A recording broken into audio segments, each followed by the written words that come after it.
was just getting off to sleep when there was a knock on the door, and his orderly entered the room. He opens his eyes to a throbbing pain in it. He closed them again, but the pain was still, "Sir!" The noise wouldn't go away. "Sir!" "What is it?" he growled. "It's 3:00 in the morning, so this had better be good."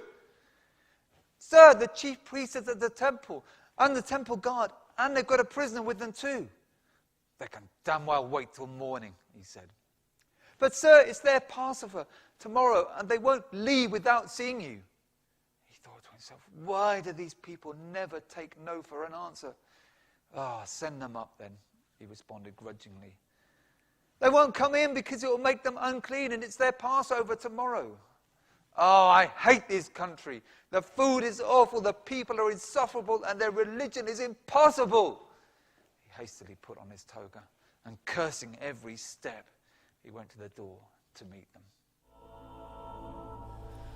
O country seat,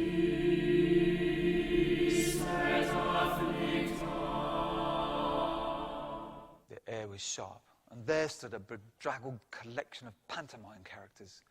The high priest in his ridiculous outfit, the temple guard, a bunch of no-hopers and thugs, and finally the prisoner, disheveled, bruised, battered. But somehow, the most compelling character out of all of them. "Well, what is the charge you have brought against this man?" he said. "We wouldn't have handed him over to you if he weren't a criminal," they retorted. "These people are infuriating. They've got no manners, especially at 3:00 in the morning. Then take him away and judge him by your own law," he said. "Only the Romans are permitted to execute someone," they said coldly. He felt the anger rise in him, and he shouted, "Get out and get on with your pathetic Passover. I will talk to him." The temple party skulked away, and his own guards escorted the prisoner into the meeting chamber.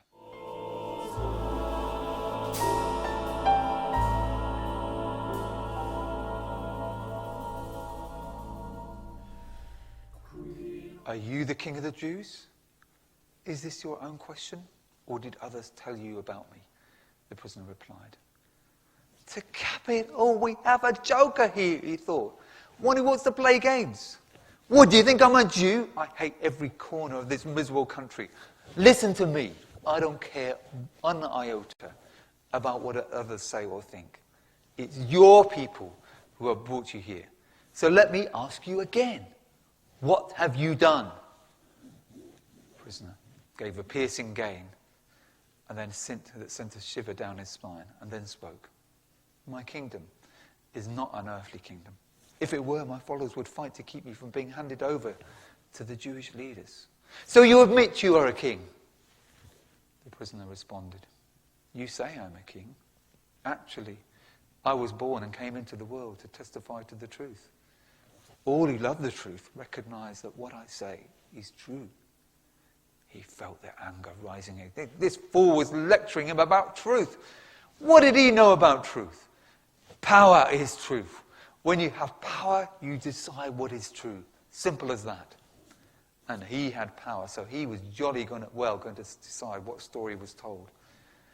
And yet, this prisoner unnerved him. So all he could manage to say was weakly, "What is truth?"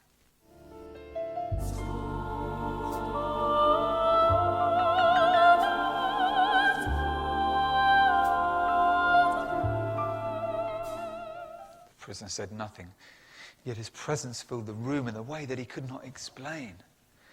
This prisoner might be crazy, but he wasn't guilty. He had to get away. He had to get out. He had to get back in control. He marched out to the front door where the temple authorities were still there, seething with fear and anger in the cold air. He felt his power crumbling as he faced the people.